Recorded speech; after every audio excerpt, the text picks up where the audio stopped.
बच्चों good morning. हम लोग समाज शास्त्र में चूँकि तीसरा चैप्टर हमने कहा था कि इसको आगे बढ़ेंगे। सामाजिक संस्थाएं, निरंतरता एवं परिवर्तन। उम्मीद है कि 2 लेसन तुम लोगों का कंप्लीट हो गया होगा। तो उसमें हम देखते हैं सामाजिक संस्थाएं, निरंतरता एवं परिवर्तन। जब हम सामाजिक संस्था की बात करते हैं, किसी भी सामाजिक संस्था की बात करते हैं, तो उसमें सबसे पहले आता है हमारा भारतीय समाज। तो भारतीय समाज में अगर हम देखें इसको, तो भारतीय समाज को हम 3 भागों में बांट सकते हैं। जाति व्यवस्था, जाति और जाति व्यवस्था, जनजाति और जनजाति व्यवस्था, परिवार और पारिवारिक व्यवस्था। ठीक है। तो सबसे पहले हम इस सामाजिक संस्था में भारतीय समाज के जाति और जाति व्यवस्था के बारे में पढ़ेंगे। चूँकि भारत में जातिवाद व्यवस्था है, ठीक है, भारतीय सामाजिक संस्थाओं में जाति सबसे अधिक महत्वपूर्ण है। पश्चिमी देशों में क्या होता है, सामाजिक स्तरीकरण का आधार उनका वर्ग रहता है, उच्च वर्ग, मध्यम वर्ग, निम्न वर्ग। लेकिन भारत में जाति और वर्ण ये बहुत मायने रखता है। जैसे ब्राह्मण, क्षत्रिय, वैश्य और शूद्र, ये 4 प्रकार के वर्ण और 4 प्रकार की जो इसमें जातियां विभक्त हो गई हैं। इसी के आधार पर पूरा भारतीय समाज काम करता है। डॉक्टर सक्सेना के अनुसार परिभाषा है, जाति हिंदू सामाजिक संरचना का एक प्रमुख आधार रही है, जिससे हिंदुओं का सामाजिक, सांस्कृतिक, आर्थिक और राजनीतिक जीवन प्रभावित होता रहा है। डॉक्टर सक्सेना के अनुसार कि हिंदू सामाजिक संरचना का एक प्रमुख आधार रही है, यानी जाति व्यवस्था में जो धार्मिकता के आधार पर जो किया गया है, उसमें हिंदू जो है सामाजिक संरचना का एक प्रमुख आधार है। इसमें हिंदुओं का सामाजिक, सांस्कृतिक, आर्थिक और राजनीतिक जीवन प्रभावित होता रहा है। ठीक है। इसी के आधार पर श्रीमती कर्वे के अनुसार उन्होंने कहा कि यदि हम भारतीय संस्कृति के तत्वों को समझना चाहते हैं तो जाति प्रथा का अध्ययन करना अत्यंत आवश्यक है।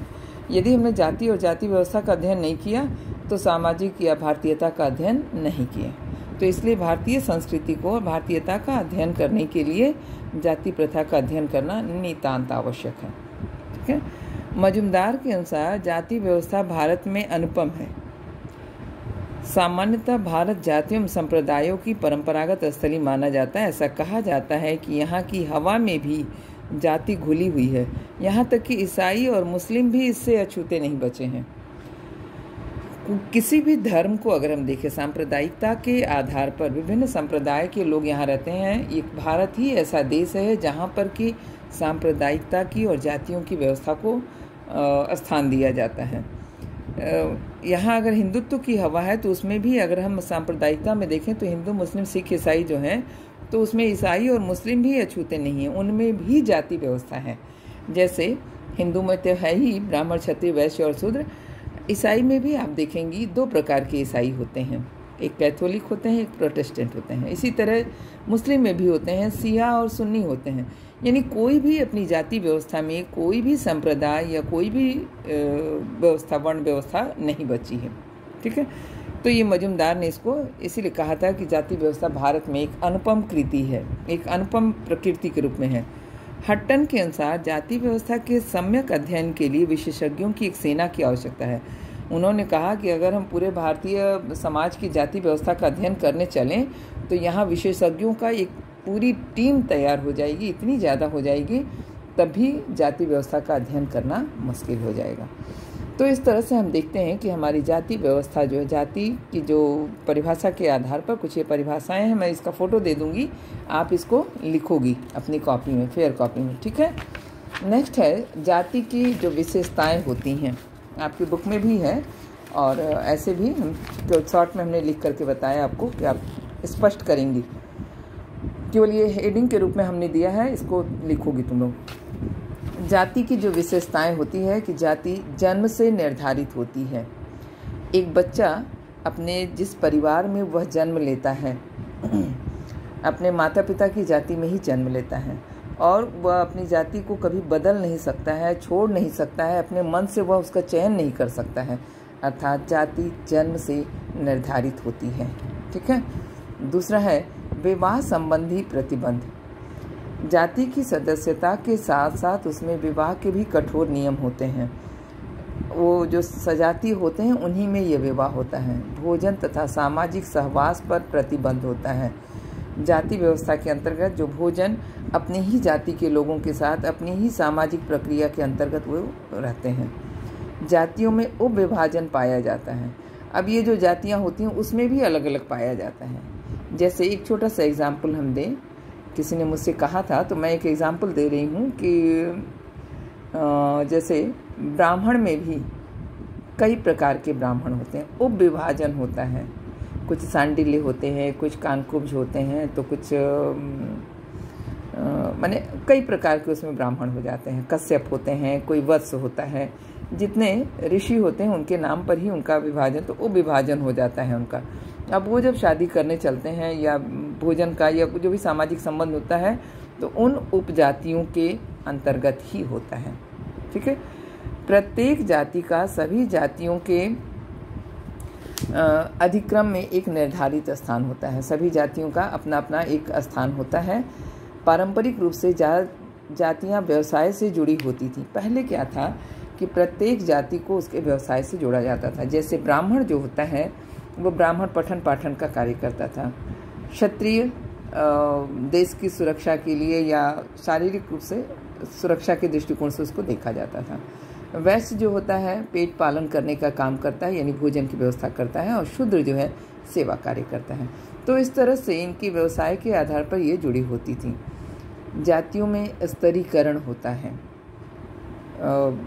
स्तर जो है इनका उच्च और निम्न बनाया गया है। जैसे ब्राह्मण को सबसे उच्च स्तर का माना गया है तो शूद्र को वही निम्न स्तर का माना गया है। तो इस तरह से जातियों में स्तरीकरण होती है।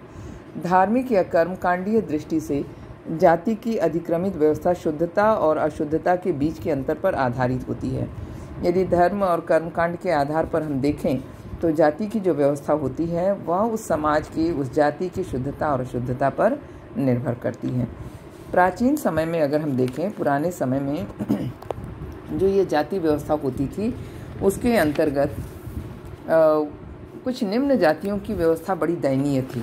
हमारे समाज में आज भी ये जाति व्यवस्था को लेकर के ही जो भी हमारे देश में अलगाव की स्थिति बनी हुई है या समय समय पर झगड़ा लड़ाई जो होता है ये जाति व्यवस्था के अंतर्गत ही होता है। जाति व्यवस्था एक ऐसी होती है कि यह पीढ़ी दर पीढ़ी हस्तांतरित होती रहती है।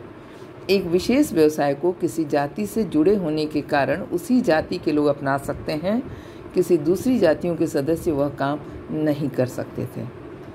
लेकिन अब धीरे धीरे, अब आगे हम लोग जब पढ़ेंगे तो उसमें देखेंगे कि धीरे धीरे यह परिवर्तन होता गया और जाति व्यवस्था आज बदलती जा रही है। यानी व्यवसाय के आधार पर और जन्म के आधार पर, ये सब जन्म के आधार पर तो है सुनिश्चित, लेकिन व्यवसाय के आधार पर उन्होंने अपने वर्ण को या अपनी जाति को बदल डाला है या अपने जीवन स्तर को बदल लिया है।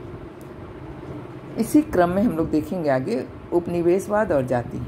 ये अगले क्लास में देखा, तो चूँकि शुरू किए हैं इसलिए हमने तुम लोगों को छोड़ दिया थोड़ा ही कि आप पहले इस लेसन को पढ़ना शुरू करोगी। ठीक है, अभी इतना ही हम बताएं, इतना पहले पढ़ोगी और उसके बाद जो उपनिवेशवाद और जाति क्या है, औपनिवेशिक काल क्या है, बार बार पढ़ाया है। 2 लेसन में हमने औपनिवेशिक काल पढ़ाया, उसको आप फिर से पढ़ोगे कि औपनिवेशिक काल में क्या क्या परिवर्तन हुआ था, भारतीय समाज में क्या क्या परिवर्तन हुए हैं।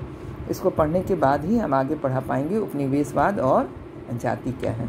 ठीक है, लेकिन आज का जो ये लेसन पढ़ा, इतना टॉपिक पढ़ाए हैं, इस टॉपिक से रिलेटेड आपको एक प्रश्न दे रहे हैं, जाति का अर्थ एवं परिभाषा लिखकर जाति की विशेषताएं लिखिए। ठीक है, तो ये पेज का फ़ोटो भी मैं दे रही हूँ और आपके पास बुक भी है। दोनों से मिला करके इस क्वेश्चन का आंसर, यानी इस लेसन का पहला क्वेश्चन आप कंप्लीट करोगी। ठीक है, अगले क्लास में आगे हम लोग पढ़ेंगे उपनिवेशवाद और जाति व्यवस्था क्या है। ठीक, थैंक यू।